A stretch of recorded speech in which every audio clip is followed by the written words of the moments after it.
This is an adult podcast, made by adults for adults. Imagine if Swade and Walter got a guest with a wealth of knowledge and had to try and talk about smart stuff for an hour. Well, the results are predictably disastrous. Enjoy this episode of Fake Film Fans.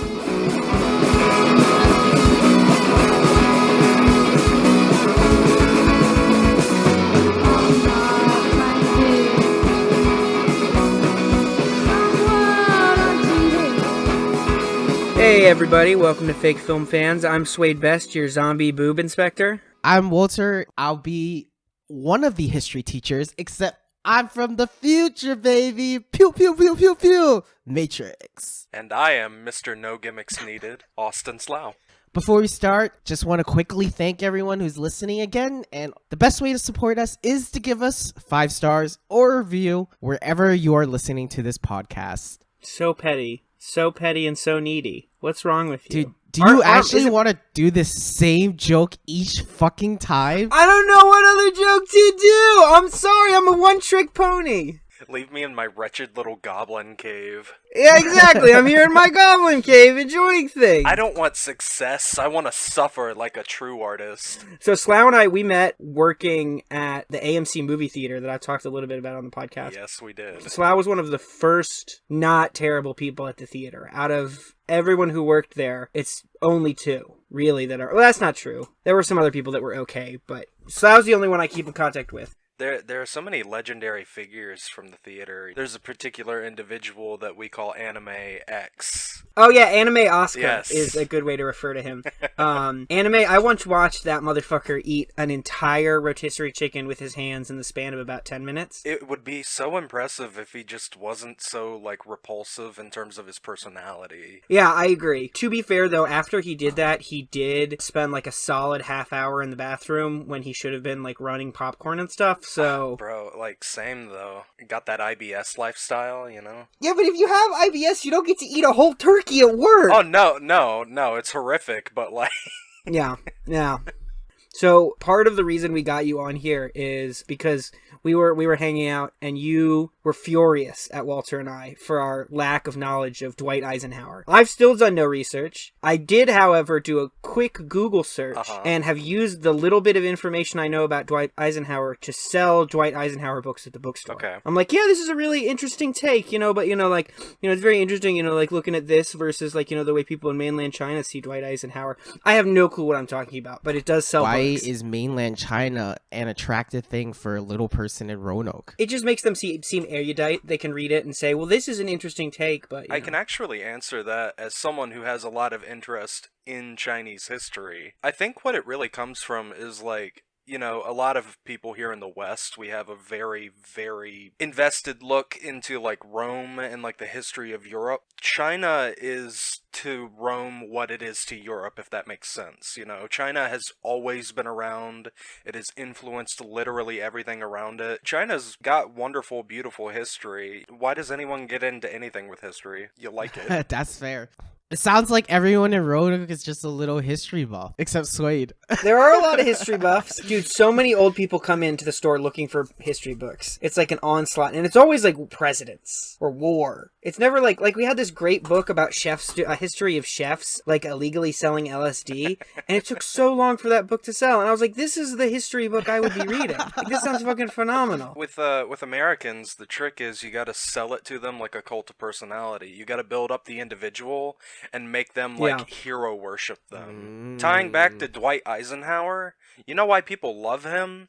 Because he was a general during WW2, baby. Baby! Yeah, him and Tricky Dicky were running office, and I Love Ike buttons everywhere. I mean, Patton was what every conservative wished they could be appearance-wise. I think he had a little bit more character than most modern ones. I was mostly curious, Slough, if you had any insight as to why the Chinese population would be down with Dwight Eisenhower when the West is so anti-Dwight Eisenhower because of his whole Vietnam thing. Also, we should clarify, it's not all Chinese people, it's just the boomer generation of the Chinese people, right? You're not going to find Hu Jintao celebrating Dwight Eisenhower right now. When you say boomer generation, Walt, were these people who were living through Mao's regime? Let's not say mainland China. Let's just say Hong Kong. Okay, and it might just be Hong Kong rich people. Okay.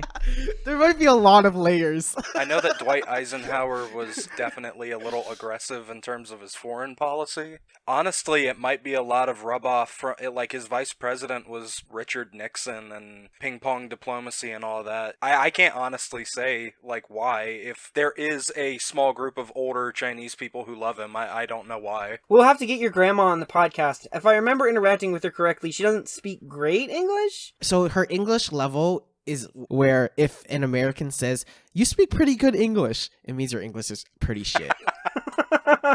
Yeah, I've heard that from a lot of people who grew up not speaking English. It's not just Chinese. Yes, it is actually the worst insult. Never tell a fucking person you speak very good English, and don't do an accent with it. You speak very good English. I've actually started relearning Spanish a little bit because there's this woman who comes in with her daughter. She speaks English, but her husband speaks Spanish. So she like almost exclusively speaks to this kid in Spanish when they're in public. I'm not sure why, but like I like it when kids come to the store because like their parents spend money, and like also they're like fun at like talk to and stuff because they like say wild shit. And so I've been like speaking to this kid in Spanish, and I'm like slowly remembering my high school Spanish every time she comes in, and I'm like, hey, and it's still bad. It's terrible Spanish. ¿Te quieres los libros? You speak really good Spanish, Swade. Un poquito, mi español es muy malo. Muy malo, mi español. But so, she is very cute. The mom, I mean, the kid's cute too, but the mom is... Wait, so this is a cuckolding ploy? No, probably not. Her kid's really sweet, and I have a feeling she has like a really wonderful relationship with her husband. But it is kind of like nice to show off, like, oh, look, I'm like a bookstore guy, and I can speak Spanish to your kid. You can have a wonderful relationship with your husband and a wonderful relationship with someone else. It's true, an extramarital relationship. Yeah, you shouldn't judge. It's true. Maybe she's non-monogamous. I don't know. Can I quickly ask this? If we're talking about like sort of sexy historical figures in film, it's like Anna Karina. She's a big one, at least for me. What about in history? Who is like the more sexy historical figures? We love like exciting people, you know? We love people who get out into the world and really leave a mark, whether it's good or bad. Let's go with China, right? We have the legendary, well, pseudo-legendary, definitely real, but like Wu Zishan, that's her name. Walter's just crying and scribbling around, trying to like, yeah, I know about history too from China, my homeland. No, she was this only female empress of China. She like effectively played her way to the top of the ladder. You gotta love her for it because she literally like put up with tremendous amounts of shit just to sit on the throne, you know? It's like what every hustler wishes they could be. In China, we like to use the number 4 a lot in our history. So she's the 4 most beautiful woman. And obviously she's not beautiful because you can't see the picture, but it's like beautiful, and like their beauty sort of makes an impression on Chinese history. The funny thing though is when I was learning about her as like a adolescent 8th grader, her picture was not beautiful. In fact, it was kind of fat, and we would always laugh and be like, oh, this beautiful Chinese girl. Oh. You guys have been influenced by the West too much. We made you all think that fat wasn't beautiful. Exactly. Because you needed fat in the past. Otherwise, you'd be like a poverty-starving farmer, and that was not an attractive thing back in those days. When it was like that back in Europe, too, right? Like back in olden days? Yeah, definitely way back when. Just to come back to it real quick before we get from it too far, I do know who the 4 beauties are. She was not one of them. Oh, fuck, I made a mistake. You dumbass! It was Xi, Wang Zhaojun, Dao Chan, and Yang Guifei, I think. You have to tell me what they did. I know one of them is the 3 Kingdoms girl who destroyed Liu Han, right? I don't remember the other 3. It sounds like you motherfuckers are talking about Lord of the Rings, honestly. Dude, the romance of the 3 Kingdoms is the Lord of the Rings in like kinda real life, kinda. Yeah, no, I don't know much about the romance of the 3 Kingdoms. Isn't that what the Dynasty Warrior games are kind of like loosely based on? Like there's like Liu Bu and stuff like that. Oh, I meant Liu Bu, not Liu Han. Okay, maybe this is something that's like not true, but I kind of feel the Sengoku period in Japan has been marketed to the West way better than the Romance of the 3 Kingdoms. And do you think it's just because anime, baby. Because I think the Romance of the Three Kingdoms is written in a more larger way. That's the word I want to use. I think Sengoku is amazing, but it's just not as large. I'll tell you what I really think it is. I think it honestly comes back to the fact that, like, historically, we've been closer with Japan. Like, at least in more recent memory, like the advent of modern anime and whatever. And this is all conjecture. I'm basing this on literally nothing but what comes out of my ass. I think with China, we were on okay terms with China, at least at the beginning of the 20th century. Things changed, you know. We all know what happened, but at the end of the day, I really think it comes down to the fact that we've just been closer with one than the other, and it sucks because, like, China really does have a lot of beautiful art, culture, and literature to share with us, and that we could share with them, but there's a lot of us against them mentality right now. Well, and I think it's also worth pointing out that, like, if you look at, like, big points of damage on infrastructure and like loss of economic power, China's whole brush with Mao happened more recently, right? Japan has had longer to recover from Hiroshima, sort of create a global media sense, you know, and China had to deal with the fact that like a bunch of academics and intelligentsia, you know, were like just lost and destroyed, you know, during Mao's reign, and so there's a new group of people having to make art. The secret is America and China love each other deeply. We just love each other in the worst way. It's like every relationship that we know of. I will say, just so for anyone who's listening who doesn't know what happened in the past 100 years, basically we were talking about the 4 romance girls, the 4 most beautiful girls. The West threatened to add a 5th one, and that was a big no-no. Yeah. It was Susan B. Anthony, actually. Susan B. Anthony was, every president had been sending letters to the various emperors of China throughout all of American history saying, Susan B. Anthony is going to be the 5th beauty treasure of China. You must understand. And then Mao finally was like, no way. We tried to put forward Helen Keller, but for some reason she wouldn't speak her mind. No. Jesus. She can't hear or see. Come on. As she's dead, what's she gonna do? Wave her fingers at me angrily? That's true. I would also say Cleopatra was pretty hot history lady. Joan of Arc. Joan of Arc was not fat because she was a peasant, but was Cleopatra kind of fat? We have no idea. Like, with Cleopatra, it's definitely more of, you know, everyone kind of was, like, lusting after her because, you know, she's this, like, Greek-Egyptian woman. You know, she's got all the power in her hands. She's there to be, in the eyes of the people from Rome, to be manipulated, which she was. Dude, Joan of Arc, though, like, whenever Joan of Arc is in anime, holy fuck. Well, because she's, like, blonde, German, and you know, like, wait, actually, let me rephrase that, because Joan of Arc was French, not German, right? Yeah, she was French. Okay, let me go that again. Joan of Arc, you know, wait, fucking what did I say? Whatever, fuck it. I don't know. There's the Madame X from, Madame X from, X-Men? No. You talk about Magneto? No. John Singer Sargent drew that one portrait of that lady. I think her name was like Amélie Gautreau, something like that. Oh, yeah. Yeah, she was... And then she sunk the Titanic, right? No, she was this... Dude, you should know her. She's Creole expat. She's from Louisiana swampland. Dude, the swamp people don't understand, like, an actual history down there. They're just, like, they, like, count tree rings and, like, oh, yeah, ma chérie. Oh, except they don't even sound like that because they got terrible accents. Hey, boy, you Toulouse? Hey, come here. You're 15. Come drink a beer. Fucking... that's not true. I love my relatives, sort of. No, if we're talking about beautiful people from Louisiana, gotta talk about, I don't know her real name, but Abby Shudo from NCIS, the black-haired girl, Louisiana native, New Orleans native. Oh my god, so beautiful. The goth girl. Yeah. Yeah, she's so cute. NCIS, what a good show. I remember being younger, not knowing that I was attracted to, like, the goth girl aesthetic, and then seeing her on the show, I was like, oh, all right. I understand. This is actually, I like that we brought it to, like, current people, because I was kind of curious if this is something history people like doing. Do they like predicting who's going to be a sexy figure in the future? I mean, What? No, this is just like you know, because like normal people would be like talking about like important historical things, like, you know, like who are they going to talk about in 200 years?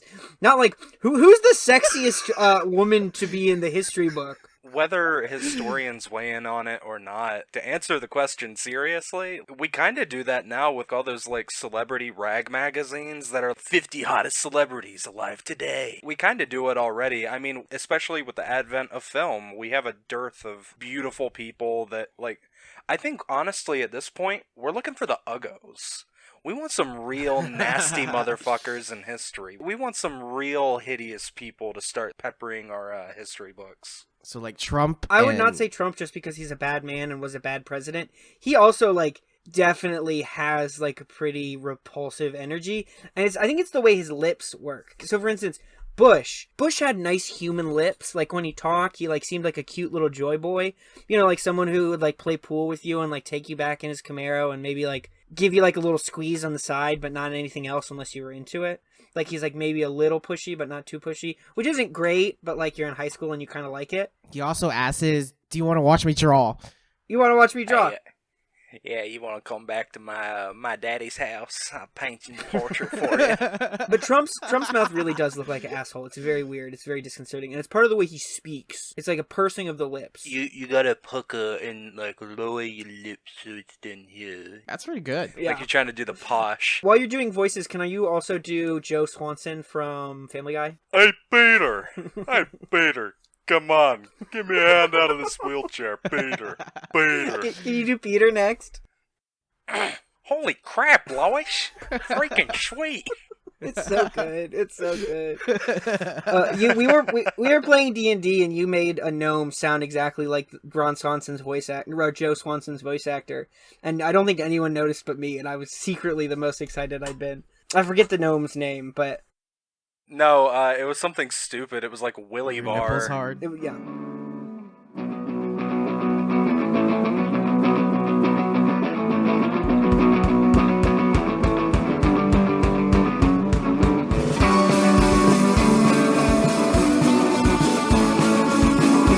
I brought with me today a episode of Star Trek: The Next Generation. God, I want to kiss you.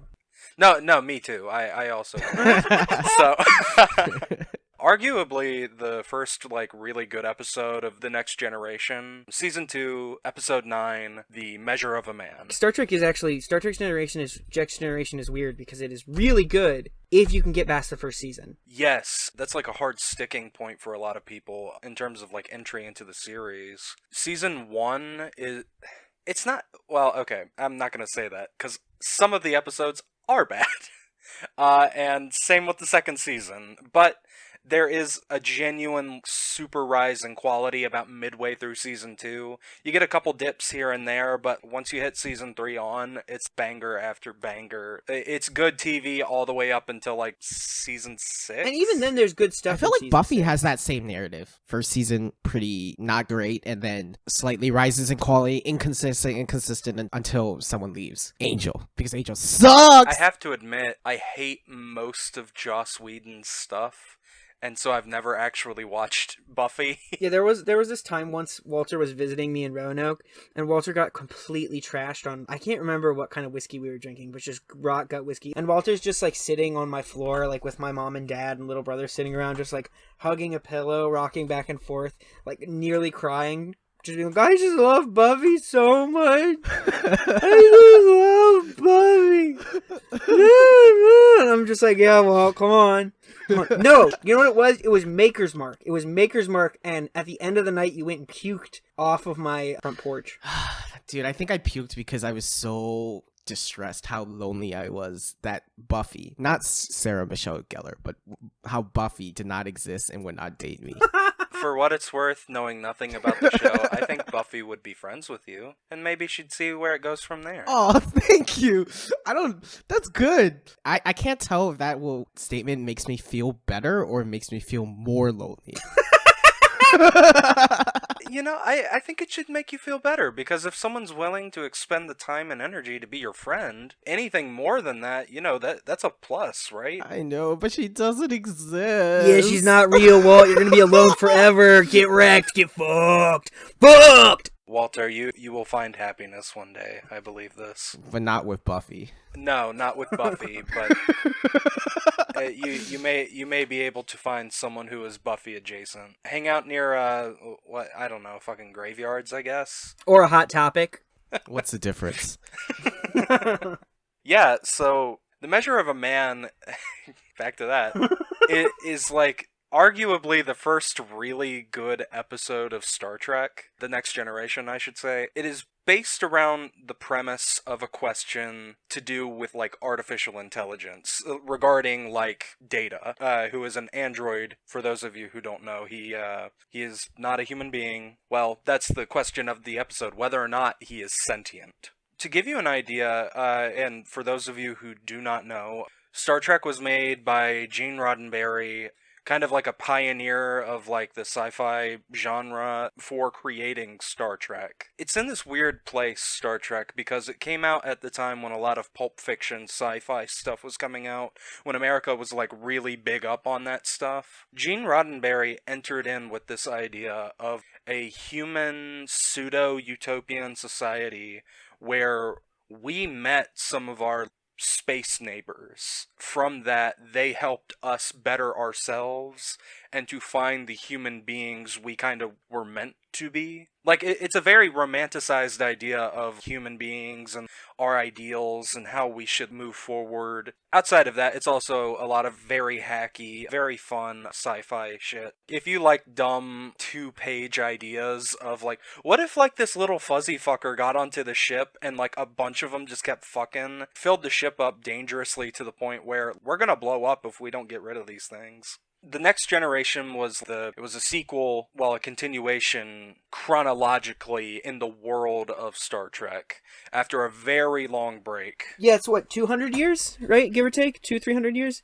I want to say it's like closer to 100, maybe. Okay. Just because some of the characters from the original show are still alive. Yeah, because Kirk is not alive, but Spock is. Kirk is the captain from the original series, but Spock was his second in command. Yes. And Spock is an alien, so he lives for a super long time. Yes, he is a Vulcan. A Vulcan, exactly. Throughout the 70s and 80s, the original series actually got like a bunch of movies that really revitalized and made a lot of the public fall in love with Star Trek. So by the time 1989 came around, people were like, yo, there's a new series of Star Trek coming on and it's going to be syndicated. People were hype as shit. Yes. Now we have a whole new cast of characters, headed up one Patrick Stewart. Who, he's just like so fucking good in that show. I mean, he is immaculate. He is using the show as a fleshlight for his Shakespearean cock to jerk himself off with. We're talking about like classically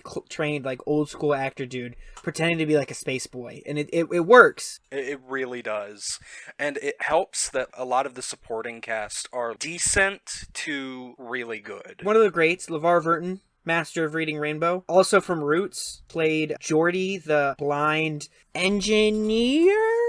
He has like robot eyes. Yes, he was the chief engineer on the Enterprise. Wait, why is he blind if he can see with his robot eyes? That means he's not blind. It's this thing of, like, he can see, but he can't see the way humans see, right? He perceives the world differently from everyone else, and that's often, like, a touch point for him. Like, he is sometimes a little bitter about it. You know, it's about him coming to accept that and being like, you know what? I see the world in a different way that no one else does. Yeah, and that's a fair point, because we do have words like blind as a dog, even though dogs are not blind. That's kind of fucked up now I think about it. Do you mean blind as a bat? Blind as a bat. Bats are actually blind though, right? No. Yeah, that's why people say blind as a bat. I mean, they're not completely blind, but they can't see well. That's why it's blind as a bat. No one says blind as a dog. What are you talking about, blind as a dog? I hate dogs! I don't know what the fuck. No wonder I got this mixed up. Fuck dogs! Dogs suck! Walt doesn't hate dogs. He loved his childhood dog so much, and it died, and he couldn't handle it, so now he pretends to hate all dogs, so he doesn't have to get close again. I'm sorry, Walter. Wow, I have been romanticized as a hero now. Okay, but so we talked about Geordi. I think really what we need to talk about is Data, right? Because he's the crux of the episode. Yes. So there are three people from the primary cast we have to focus on. There is Patrick Stewart, who plays Jean-Luc Picard. There is Jonathan Frakes, who plays Lieutenant Commander William T. Riker. And then there is Brent Spiner, who plays Data. Brent Spiner had the hardest shit in the world cut out for him. Yeah. Because not only did he have to consistently play like an android, literally not like a human the whole time, he had to nail down mannerisms. Like, he always does like this little head tilt to the side when people say things that he doesn't understand. He doesn't use conjunctions. He doesn't say can't or shouldn't. He says cannot or should not. It's so many things like that. Set him aside and put him above like a lot of the other performances on the show because of how much work he has to put into it. But he also doesn't sound like a robot, so he can't emote. He doesn't really have emotions. He's not just like speaking like a robot. He's still acting. It's really good. Yeah, he manages to deliver it in like a level way that is not monotone, but it is interesting to listen to because he has this very even cadence and flow the way he speaks. And it sounds robotic, but it does not read as robotic. It's almost like when you're talking to like a kid and the kid is calm and you're like, well, you know, because the fish, they can't come out of the water because they breathe water. And then the kid's like, how do they breathe water? Only instead of being like, how do they breathe water? It's like, you need to put the positron expanditron into reverse or whatever. Were you the kid in this story or the fish in this story? You are both. I wish you were both right now. I wish you were a dead fish child in the ocean. But Data, a lot of episodes that are focused on Data wants to become more human. That is his, like, driving force. That is what makes him Data. And So is this really rare for androids, though, to want to become human in Star Trek? That's a fascinating thing. To Data's knowledge, at least at the beginning, he is the only android in the universe. The only functioning one that is, like, totally 100% independent. Come to find out later, there's like a quote-unquote brother android named Lore. He makes a daughter in a beautiful episode that, like, that makes is a good me cry episode. when I watch it. When Lore is also played by the same guy who plays Data. Exactly. And so he gets to do his crazy emotions and stuff. Yes, if you have ever seen that film called Master of Disguise. Oh, I love that movie! He is the antagonist in that film, and oh boy, I love him. I'd rather wished he had never done that, but at the beginning of the episode, Data is like playing poker with everyone for the first time. He knows how to play it because he's got like a positronic brain. He like literally has the entirety of human knowledge, or Federation knowledge really, in his head. He like literally can access like everything. They're all going around the table, putting in bets, and Data realizes that he has the best hand that he could basically have. As it comes back around and round and round, it comes back to just being him and Riker. And Riker does what you're supposed to do in poker. He bluffs, he lies. And Data does not understand this. So in Data's mind, he's like, oh, that must mean he literally has a better hand than I do. I should fold. And when they reveal their cards, Data's like, wait a minute, your hand was worse than mine. And he's like, yeah, I was lying. And it's this nice little touchstone to like kind of explain how Data is still learning. He knows everything, but he is learning in like the way that a kid learns. Skip forward a little bit, some people come visit the ship, and then there is a man who follows on board with an admiral who's visiting to look at the Enterprise, whatever. Okay, I want to make a note of this dude. Commander Bruce Maddox. He's played by a guy named Brian Brophy. I don't know if that dude's been in anything else, but he does such a good job at playing this like tremendous dickhole. They do a great job at casting their minor bit characters for episodes. They often have to because they're the focus outside of one of the central pieces of the cast. He is a cyberneticist. He's interested in Data. He comes on board and he's like, Data, I want to poke around in your head because I want to figure out how to make more of you. And Data's like, well, I know your records. He's like, listen, bitch, I've seen your report card. You can't touch me because you're gonna fuck me up if I let you poke around in my brain. He's just not a very good scientist. Not a good enough one. That would be a fairer statement. This is like basically if we approach Bruce Willis to be a host and he told us that Swade isn't handsome enough for him to be a host on this podcast. Right, you gotta do that. You gotta do me like that, Walt. You gotta be more handsome, man. You gotta get more handsome. I am don't so know how you goddamn do it, handsome. Listen, everyone on this show right now is more handsome than him, okay? I'm just gonna throw that out there. I mean, that's just absolutely patently false. Bruce Willis is a hottie. Nah, Bruce Willis is bald, and that means he's going to hell. That's true, but I'd go to hell with him. I'd give him a smooch. So Picard is talking to Data later, and Data's like, yeah, I know this dickhole. He was basically the only dude on the council of people who decided whether or not I got into Starfleet.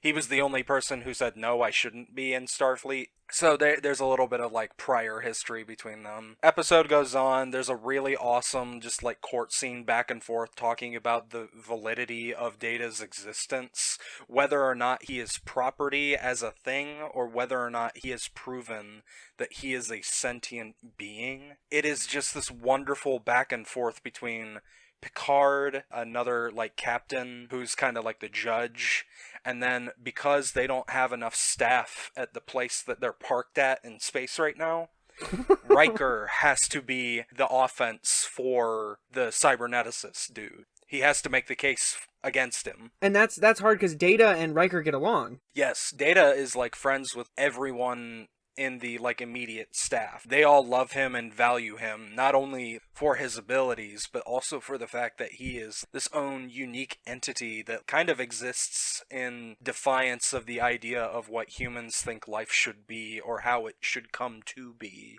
So it goes back and forth. Seems like Riker's got a really good case. And then Picard comes back and he goes and he talks to Guinan, who was played by Whoopi Goldberg. They basically have a conversation where Whoopi Goldberg, as kind of like the spiritual advisor for the ship, he goes and he talks to Guinan, and Guinan basically pulls up the example of slavery on Earth as an allegory for what they're doing to Data, or what they're proposing they do to Data. And Picard gets, you see it on his face in that moment, his justice boner rising. You see this righteous fury take over him, like deeper inside, and he's like, okay, I'm going back to that courtroom and I'm gonna make this fucking Hail Mary of a pass, right? So he goes back in, talks to them, and they ultimately rule in the favor of Data. I actually pulled the decision that Captain Louvois, the judge, makes. It sits there looking at me, and I don't know what it is. This case has dealt with metaphysics, with questions best left to saints and philosophers. I am neither competent nor qualified to answer those. I've got to make a ruling, to try and speak to the future. Is Data a machine? Yes. Is he the property of Starfleet? No. We've all been dancing around the basic issue. Does Data have a soul? I don't know that he has. I don't know that I have. But I have got to give him the freedom to explore that question himself. It is the ruling of this court that Lieutenant Commander Data has the freedom to choose. And it really comes back to like the reason that I wanted to bring this to the podcast, and the reason I really wanted to talk about this, because it has less to do with the allegory of whether or not Data was property, and it has more to do with the question of, does Data have a soul? Can Data be human? While aspiring to be human, can he be human? As someone who has struggled with schizophrenia for a very long time, it's very hard for me to connect with people or to express myself in a way that others can kind of see as like not robotic, to kind of use that parlance. I come across at times as like, a emotionless android, I know what it seems like, and I've struggled with that for a long time. When I was younger, watching Star Trek and seeing Data, it really connected with me on a deeper level to see this character who struggles so much with wanting to be human. It was very relatable for me, because oftentimes, especially if I'm off my meds, or if for one reason or another, like I feel like it's not working, or if I'm just really having a bad day, it feels hard to connect to other people and to feel like what I have with anyone else is pertinent or important if I am myself human because I don't feel or perceive the world the way others can or do. It really means a lot that a character like Data exists, that I can look to Data and see him and be like, you know what? He is clearly not human by our own standards, but he is the most human of all of us because of his deeper understanding of how he has to learn to be human. It's a beautiful lesson you can take away from basically any episode that focuses exclusively on him. It's what made me fall in love with the series. It's what made me fall in love with the character of Data. It's what really centered me in a lot of very dark times. Yeah, I think perspective is so difficult for some people. You know, this like devout belief that reality is objective and it is exactly what we see. And I think it actually causes a lot of issues, especially for people who don't sort of fall on the neurotypical scale, whatever parlance you want to use to describe it. I think a lot of people end up in really unpleasant situations because of it. I've seen my own family sort of like take umbrage with the way other people are perceiving reality, and instead of like taking a step back to try and understand where they're coming from, just like instant frustration. I think you're right. I think Data is very good at being sort of this like window into someone who is in a safe enough space to exist in another reality, right? Like say like whose perception is so different from our own, but has a community that like holds him and like keeps him from falling into the cracks. Which doesn't happen in reality here on Earth. I mean, like, there's so many people who are on the street because their perception of reality is different, whether it's mental illness or addiction or, you know, whatever. Like, people perceive different reality. And he's a good focal point to bounce questions off of. Questions that we ought to ask ourselves. Why do I fold my laundry the way that I do? It means nothing. Ultimately, if it fits in the drawer and it works, like, why do I do it that way? Well, it's because it's the way I do it. He answers a lot of questions that I think we ourselves are often very uncomfortable with asking. Data is something that I feel a lot of people should be... He is the character that people should aspire to be more like, because he takes the time to listen to others, to formulate his experiences and his view of the world based on the input that he receives as, you know, effectively a machine, but a machine that can think, and later on a machine that can feel. This is gonna sound really rough, but I just wanted to bring up, there's a idea that I personally really like called object-oriented ontology, Bro, which is basically... It's oriented. What am I saying? Orientated. It's oriented. Is it really that different? Okay, well... What is object-oriented ontology? That's a good question. Honestly, you know what? If you're going to put me on the spot, I'm going to have to say I don't really know. But my best way to explain it, it's a understanding in philosophy where, because we're trying to destroy a understanding of a normative human, and that goes into identity politics. A lot of identity politics are like, God damn it, world, we have this perfect human that you think everyone wants to be, but I have my own identity and I'm different from it. So the more and more people had conversations like this, naturally people started wondering, okay, if there are no normative humans, can we look at things that are not even human and wonder if they have potentiality to be human? I don't love where that part is, but I like the idea that objects are one of the biggest representations of destroying a normative human. For me, I've always just found object-oriented ontology the easy answer to our frustration with the normative human. So if all objects had an opportunity to become human, then you would break open that entire understanding of what a human is, and it would just fix these questions really easily. Unfortunately, the world is not so easy, and you're never going to find an easy answer for it. Well, I was gonna say, to that point, Walter, humans have this tendency, we become familiarized and I would say even like a little attached to objects, you know. We give them personality when, you know, it could be argued that they have none. I have a favorite bowl that I eat out of. Why is it my favorite bowl? I have 6 others in my cabinet, but it's the bowl I always pick first for whenever I'm making curry, because I'm like, it tastes better when it's coming out of this bowl. Yeah. The reason why that bowl is your favorite is not just because you have given the bowl personality. I truly believe that bowl itself has a type of personality that was given to you too. People just don't recognize it when they talk about it in a normal life, right? They always think, I'm giving an object personality. I'm giving an object personality. But I think if you make the connection or have an object that has personality, I really think there's a relationship. I don't think it's a solo one-way projection. Whether or not that's existence, being, or whatever you want to call it, there's something there. Talking a little bit about object-oriented ontology, I think there's, and also data. Deleuze and Guattari have two philosophers from the 70s, and they have a text called Anti-Oedipus, and a lot of it I don't quite understand.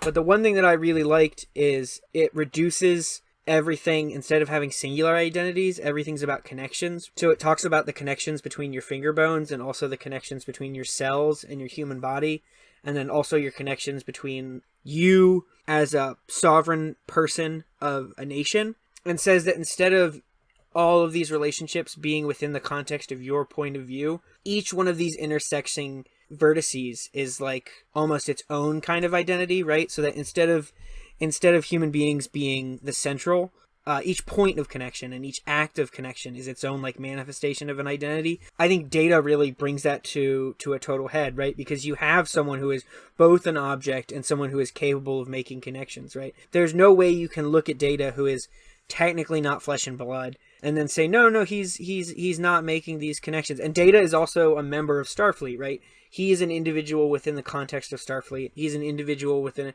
context of his community, right? It illustrates this sort of like need for connection. I think the only problem with that in the framework of Star Trek as a piece of media is that there's no way to like make any piece of media that's narrative, that's also like, look at the way the gears are meshing, only it's not just gears, it's also our bones and our connections to other people, right? Well, I don't mind Deleuziing Data, because if you think about it like this, if Data woke up in a junkyard and there was no humans around, he probably look a little less human than what he does on the Starfleet. That's very true. But you can also apply that to Captain Kirk. If Captain Kirk, flesh and bones, woke up in a junkyard with no humans around, he would probably look a little less human. I mean, that's what happens with these like fuckers who live out in Slough is from my area for a little bit, but before that he's from Buffalo. But I know he knows this.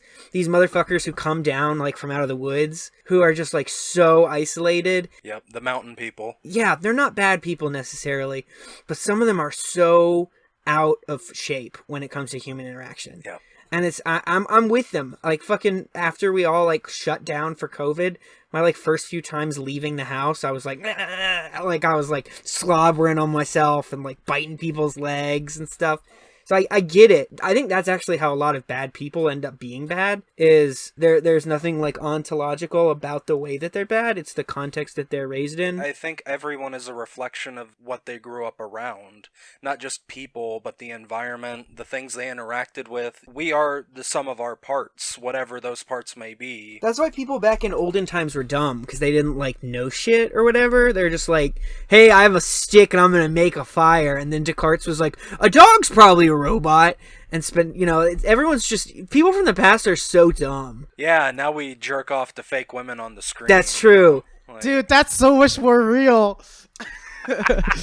I will say though, like I know like object oriented ontology is like a fucking dead thought, but that's why I wish there was like some power in it, because I hated the language I used just now when I talked about Data waking up in a junkyard, that he would look less human. Less human is such a shit word, you know? If objects were just human, I would not need to say Data was less human in a junkyard. He would just be a different type of human. It's attributing like a binary to something that doesn't have a binary. Yeah. You know, it's not measured on that scale. We call something more or less human based on what? Based on like who is the most human? It doesn't make sense in terms of measurement. Yeah. Like... Yeah. And you literally reminded me and made me instantly regret my language choice when you brought up actual humans who are isolated and have different relationships. I never want to call them less human. That's like a shit thing to say, but our language is so crap. And if it means anything,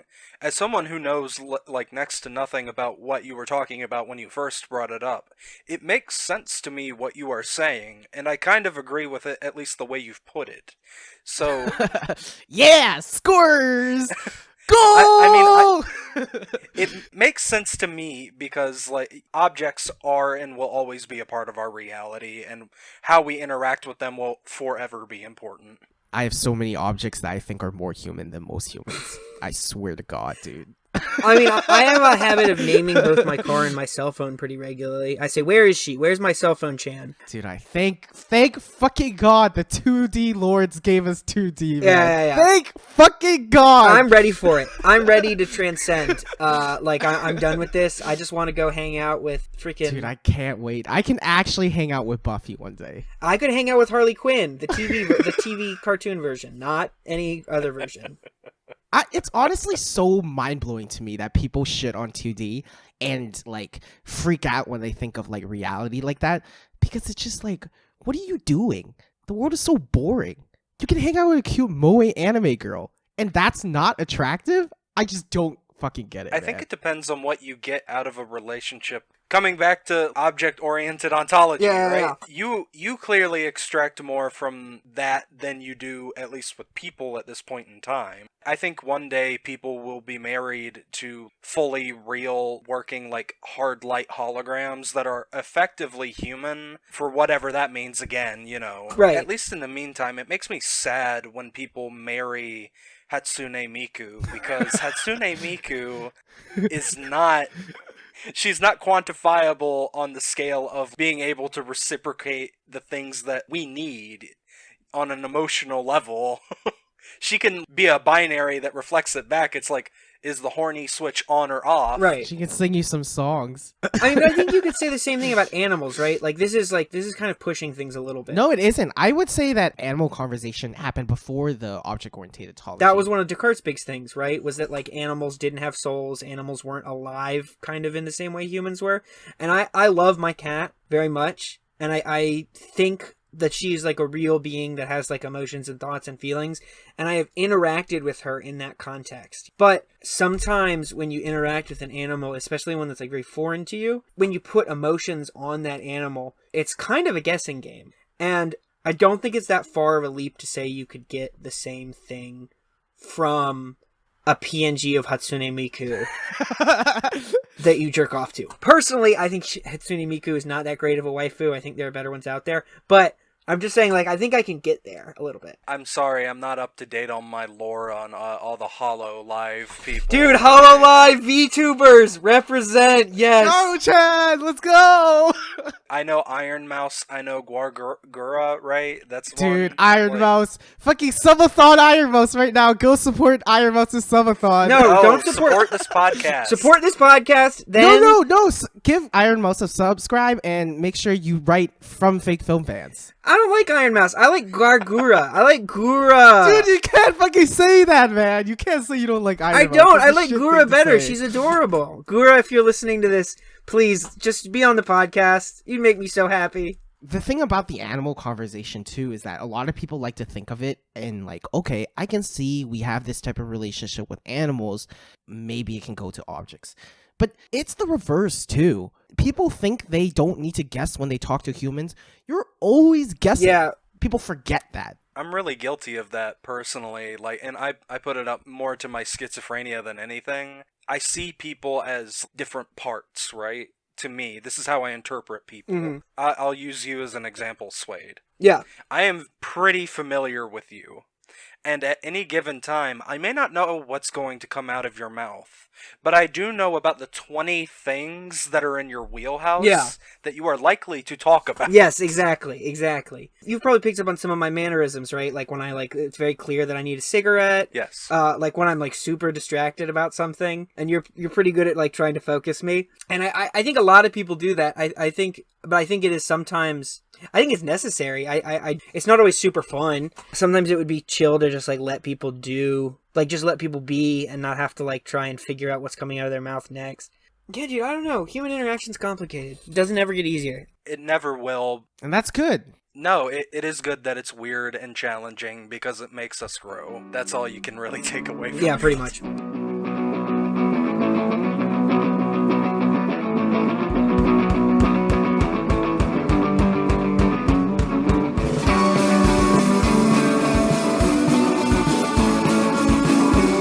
I thought this podcast was going to be a history podcast. Therefore, I will continue that trend. I brought a history film. I wanted to abuse Slough's history prowess, and I brought Death of Yazdgerd, whatever the fuck the king is called. Yazdgerd. Yeah. And it's about time I brought an Iranian film for that last conversation we had when I talked about Iran and Brazil being super underrated countries. I'm just gonna fucking give up right away. I don't know this context history at all, and I don't think even if I did the research, I would do it justice. So, Slough, do you want to go ahead and give it a try?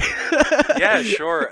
This is the period of history from the fall of Rome to the year 1500. That is like my bread and butter. I love the medieval era. And when you brought this to me and you were like, yeah, this is what I'm watching, I was like, oh my god, I'm so excited. Because Yazdgerd has a really fun story. He was the king of kings of Persia, effectively. He was the last of Sassanian kings, a dynasty who ruled over Iran, or what is modern day Iran, I should say. Wait, is Zoroastria different from Sassanian? Zoroastrianism? Yeah. Sassanian is the name of the dynasty, and Zoroastrianism is the religion that they practiced. So at this time, there were a series of conflicts in the Middle East. This was during a period called the Muslim conquest of Persia, or the Arabic conquest of Iran. Effectively, what happened was, it was not even 100 years after the Prophet Muhammad gave his declarations and Islam, as we know it, was founded. And Persia has been on a backslide for a long time. They were originally founded after Alexander the Great came through, put a dude on the throne there, and then ipso facto, people come in, cultures mix.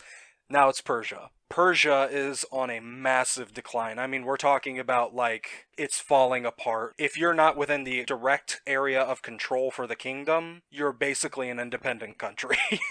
Yazdgerd was the third of his name. He was put on the throne at like 6. So, you know, he was a figurehead at first. And that meant that all of the people that were close to him were fighting for political power. That led to a lot of infighting, a lot of rebellions, and a lot more crumbling.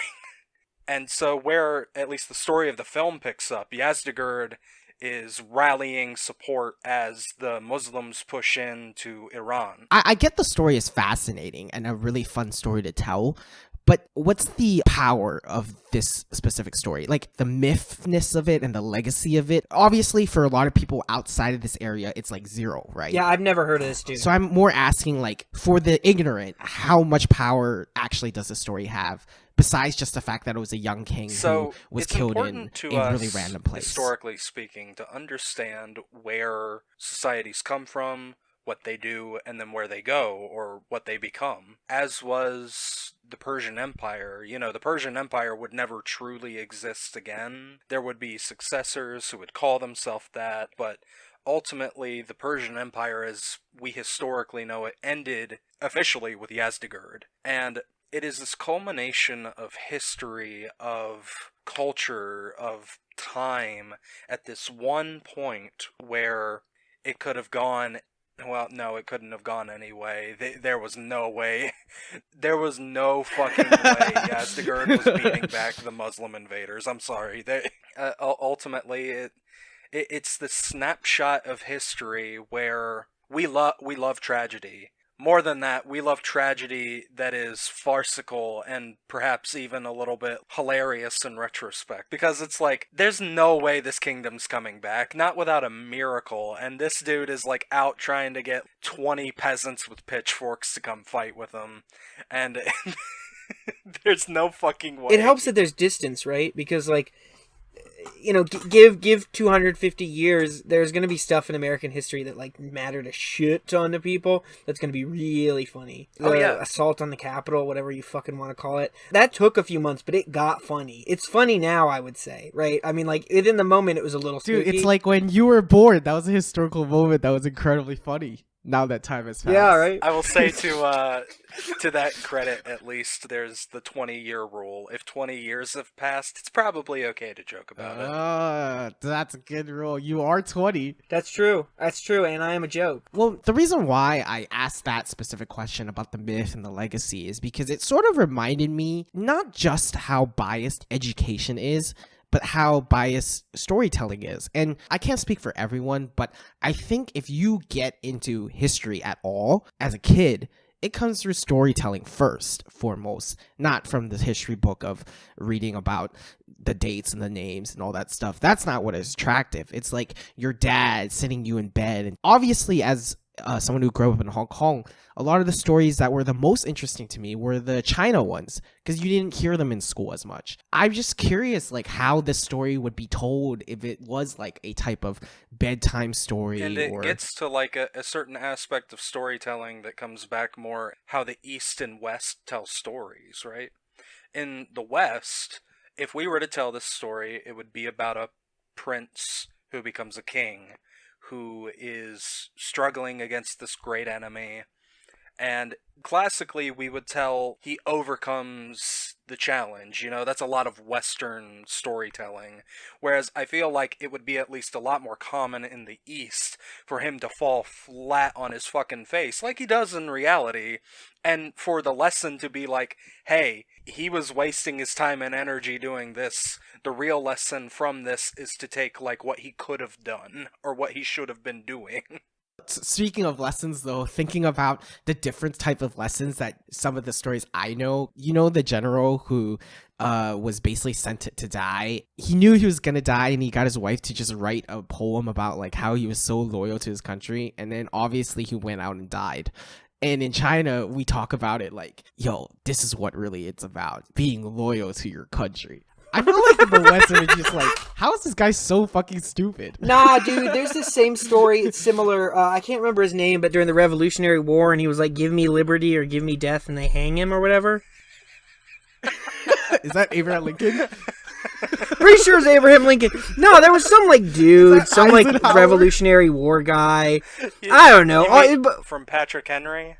Yeah, sure. Patrick Henry is the guy who said, give me liberty or give me death. And then they hung him, and he didn't care because he was an American, and it was great. The movie Independence Day, right? That's where Independence Day, exactly. Yeah, with Will Smith, he said, give me liberty or give me death.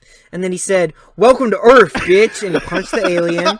And then they tried to kill him because of America, because of the Revolutionary War. To both of your credits, let's take 2 steps back real quick. Patrick Henry was not executed for saying that. He said that at the Virginia convention. He was getting everyone to agree with him to start the Revolutionary War. The guy you were thinking about, Walt, I think is Yue Fei. Shrugs. There was this show called, oh my god, I can't remember what it's called, but it's like History Kids or something like that. And it was this cartoon show on PBS about the Revolutionary War, where it was just like kids in the Revolutionary War. And there's this one episode about this guy who's like captured by the British. They want him to like squeal on his homies, on the Revolutionary War guys. And he's like, no way. And then he has some like famous thing that he says, and then he just hangs. Guy who was hanged. I think his name was like Todd Renderson, Grundle Grambleson. Tom Brady. It's Tom Brady. Tom Brady, actually, they tried to hang Tom Brady for Deflategate, and he said, give me liberty or give me death. And then he threw them away. He threw them away with his football skills. Yeah. Football kills, football skills. He wouldn't stop trying to kiss his son full on the lips, so they had to put him in the noose. Dude, what a good football guy. What a champion sun-kissing football man. I'm approving. Is there a historical sports figure that's like really famous? Yeah, fucking rest in peace, John Madden. Honestly, give us 5 stars for John Madden. I mean like older than that. There's literally the dude Spartacus. Oh, you're right. It's the same, sports then were the same as they are now, where it's kind of fleeting, right? Where like you have a heyday where everyone knows your name, and then once you get a little too old, rickety, or back then, you know, you stepped on a pebble wrong and you caught like syphilis, you get forgotten about. And it's a consequence of history. It's a consequence of how humans are. Admittedly, we can only be bothered to care for so long as you can keep our attention. And I will always have attention for John Madden. Rest in peace. Dude, me and my brother were talking about this, but back in the days when war was on, people would get no contact injuries where they would tear their MCL or ACL, and in sports it's like such a huge deal. But in war, it would just be like, holy fuck, witchcraft! He fucking fell and died. Fucking like you marching with a flag, people probably think like a witch got him or something. I mean, that's what John Madden thought. John Madden was constantly searching for football witches. He was so mad all the time, and he would point to the cheerleaders and say, "Which one of you is a football witch?" And they would give him a juice box, a juice pouch. He would bring out his magic stylus, a la like those people on the Disney Channel who are like, "This is me and this is Disney Channel," and he would start drawing on the field. He would start drawing like stick men, like looking for the truth. John Madden actually stole Ariana Grande's magic Disney wand. That's why she became a pop star. John Madden is Ariana Grande. That's true. That's why we haven't heard any new Ariana Grande songs, is because she's John Madden and she died. Yeah. Oh, God. Yeah, so this film is, as you said, the death of Yazdgerd. First of all, this movie is based off a play, so there's a lot of talking. I mean, the story's not that important, right? The king gets killed in a miller's house, and there's a bunch of generals being like, how the fuck this happen? You guys are gonna die, to the miller and his family. A miller, his wife, and his daughter. The story is retold by the three characters who are accused of murder, trying to say that we did not kill this king, because if they did, it would be really, really bad, the punishment. And they tell this general the story by basically reenacting the scenes of the king talking to them and ordering them and what happened. So there is a bit of like role reversal stuff there going on. Or one of my favorite role reversal scenes is when the daughter pretends to be a king and the king is basically trying to flirt with the mother. So the daughter ends up basically flirting with the mother. It's honestly kind of hot too. But yeah. Maybe role reversals are not that important, but for me as a horny boy... This is like when SpongeBob like pushes Mr. Krabs up against the wall and it's like, yeah. I work for you, but tonight you work for me, and he like spanks Mr. Krabs' big red ass cheeks. Like that is what we're talking about? SpongeBob, me boy. I think this film is a very interesting example of how films can be poetic, because a lot of times when people think of poetic movies, they think of like slow, long shots of meditative sort of poetry. But this film does not use that at all, but it's incredibly poetic because of how rhythmic it is. I think every medium can be rhythmic in a very unique way, but this film has a very unique way to make cinema itself rhythmic. When you talk about rhythm, are you talking about the rhythm within the way the shots are presented, with the way the dialogue is presented, with the way the characters move on screen? That's exactly what I'm talking about. It's everything. When we're talking about dialogue, every single line is delivered and then the next line happens. No interruptions. There might be a big exclamation right after a line, but it's like deliver line, boom, the next line happens. And the cuts also follow that a lot of the times. Someone will deliver a line, someone interrupts, and the shot immediately cuts at that interruption. This film was based on a play, so obviously a lot of it's going to be very theatrical and very focused on, the scenes as they might have been presented on a stage, right? And one of the famous examples, right? Clerks. It's a good movie, but it's also a lot of back and forth interactions between two people in a scene. The whole dick sucking scene, the whole like, how many dicks did you suck on the way out, right? Like there's like rhythm, and that anytime Jay and Silent Bob talk to each other, I mean mostly it's Jay doing the talking, it's like so hyper rhythmic. Humor is based on rhythm in a lot of ways. So it doesn't feel poetic in the same way. But if you had them like talking about stuff that wasn't goofs and jokes, it would be almost exactly the same. I feel like too, what you're talking about is just like a well-paced film. Like there's no fat on it. It's all contributing to the end goal of getting to the conclusion. That's a fair point too. Yeah, it could just be good cuts and good movies have good rhythm, and that's like it. I think the reason why I feel this film has poetic nature to it is that the rhythm, while is rhythmic, as I said, it's also circular. Number one, this guy is a miller, so the thing he uses to mill wheat is a round stone circle. Also, the setting, they're basically inside a sort of dome-like room, and the outside, Arabs are coming.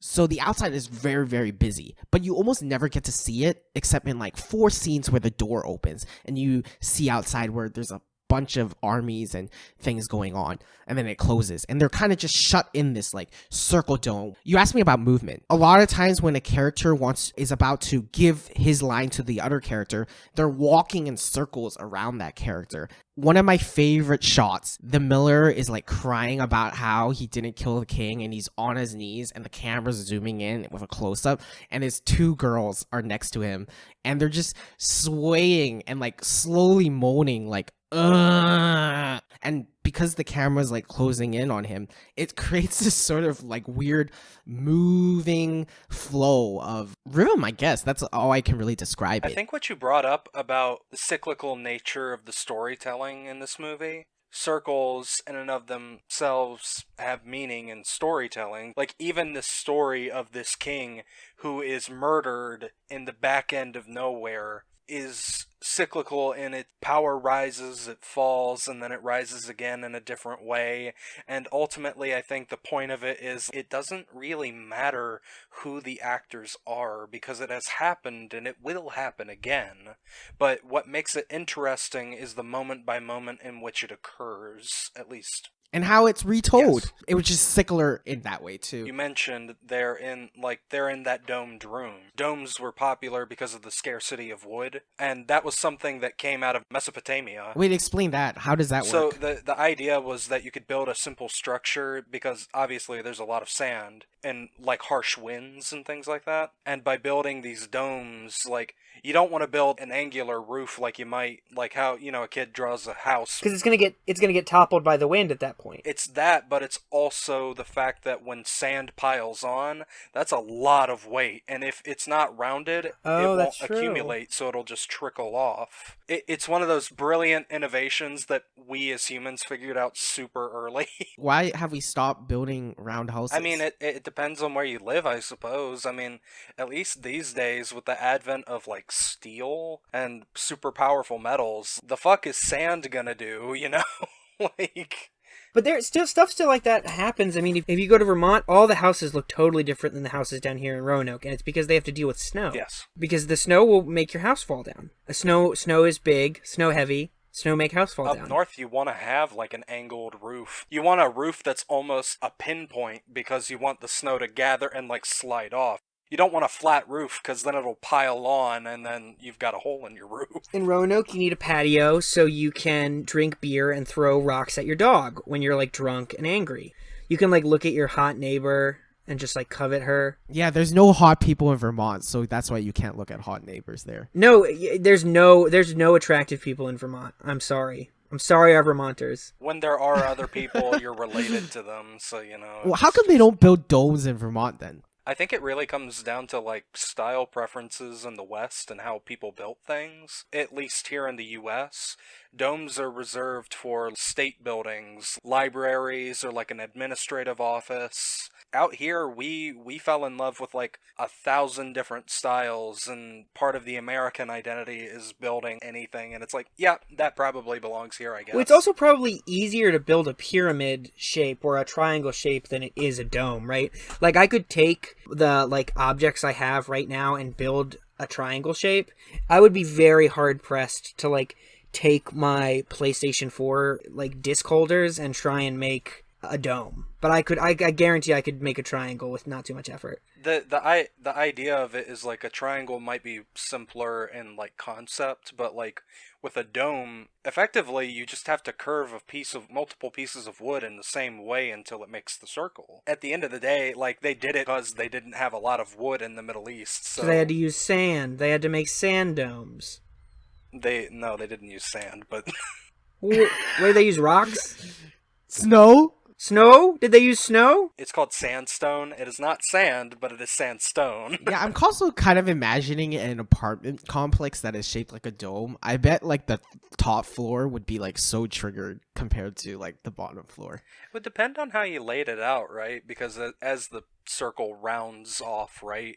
Like, if you're building, like, up and down, you're gonna get less space as you go up, but more as you come down towards the center, and then less as you get to the bottom again. Silos are round. Silos are round. Corn silos. Oh, What? Oh, yeah. That's round. What if we lived in spheres? That would be cool. You'd be eating and then your food would get onto your face because it would roll. What if the Earth was a sphere? Can you imagine if the Earth was round?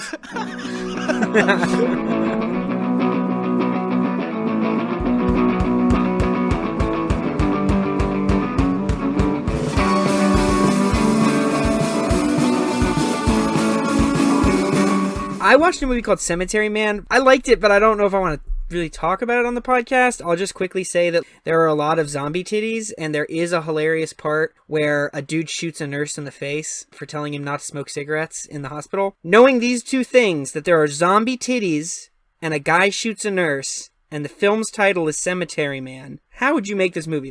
And this is a game that you can lose. I will be doing the judging.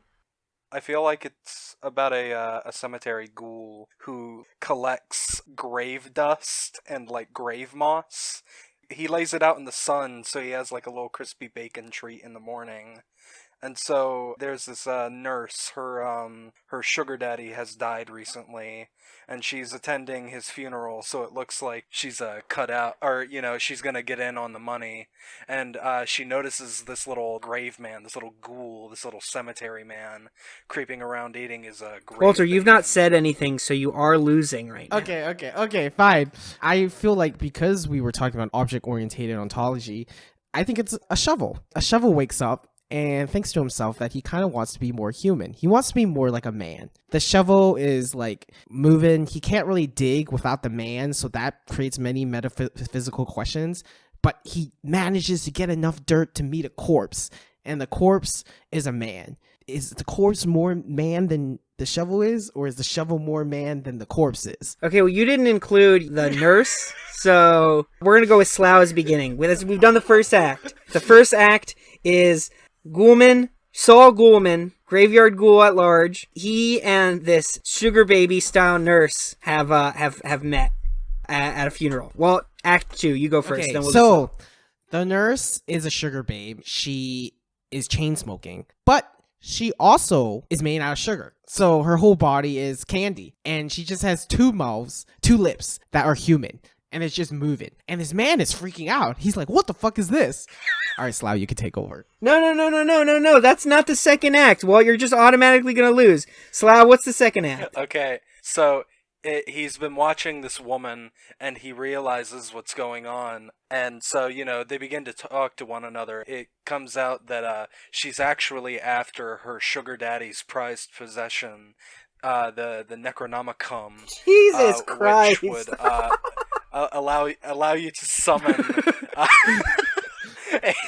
a Cthulhu-esque entity that would please all of your olfactory senses. So you're talking about a Naharlath Hotep, or maybe like Azathoth. Oh man, come on, Azakok. Nothing's gonna beat Necronomicon. Yeah, I'm not gonna beat Necronomicon. Come Thulu, but that's not great. No.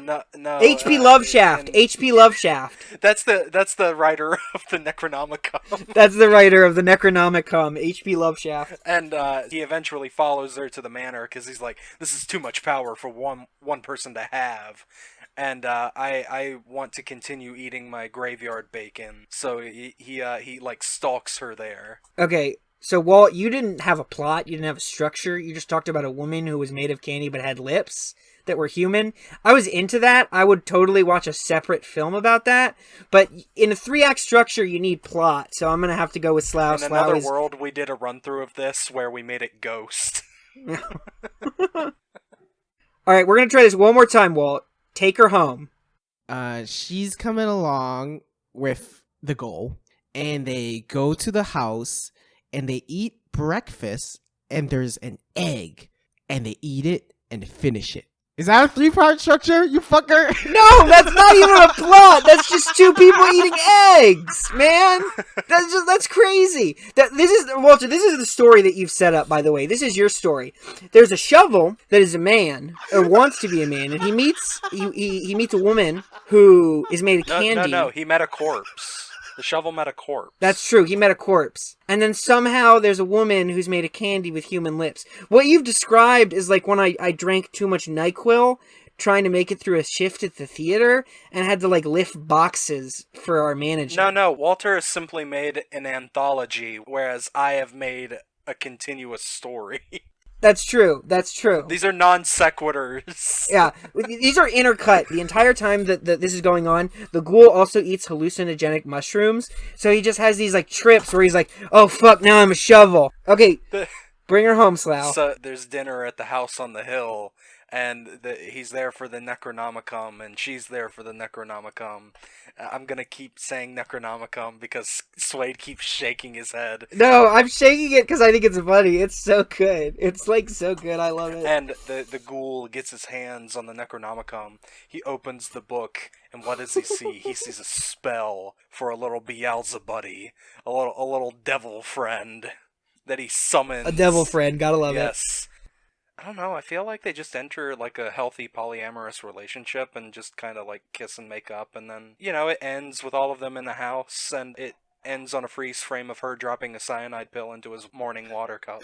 You ended it actually in an interesting way, because normally for like there to be like a polyamorous positive relationship, there needs to be some sort of strife. Like there's like a dinner scene where they're like throwing food at each other and then they like laugh about how funny it is. But what you've actually presented is that there's an illusion of happiness, right? That it ends sort of quietly, but then at the end you have this sugar baby trying to poison the grave ghoul, the ghoulman, Saul Ghoulman. Because Saul, the Beelzebub, and the sugar baby cannot coexist on the same plane at the same time. No, it's impossible. I really like the character of Saul Ghoulman. I feel like Steve Buscemi would play him really well, but I think you could go a total other opposite route, and you could get like someone like much weirder and much more off the beaten path, like someone who's kind of washed up maybe. Actually, you know what you could do? You could dig up Sean Connery's corpse. Oh, yeah. And you could just run electrodes through it to make it like jerk and spasm, and then have someone do the VO for it. What's up, bitch? I want my grave bacon. Can you quick say in his voice? Can you say a firm, open-handed slap with the palm? A firm, open-handed slap with the palm. If you give a shit about people living, go donate to the Trevor Project. Basically protects young LGBTQ plus people from like dangerous environments and like helps kids who are in dangerous situations because of that. No, really, do donate to that. I mean, like, or you know what? If you don't feel like donating to an organization, just find like a scrawny like 17-year-old kid who's homeless and just like give him $5. Like that's also good. Or donate to us, because we for sure donate everything we get. I will say that do not donate to Walter, because he's just going to funnel it right to the top, right to the Hong Kong elite. Slough, thank you for being on the episode. You want to follow me and get objectively correct facts and opinions, you can follow me at Frog the Scribe on Twitter. Otherwise, keep on wizarding. I think that's right, keep on wizarding. Well, we made a movie. We talked about fucking trying to like make it through the human experience and like latching on to pieces of media to help us cope, which I think is like really everything everyone does.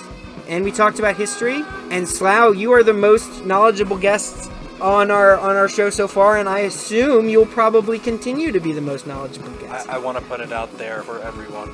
I never graduated from college, so like all of my interest in this is purely it comes from me.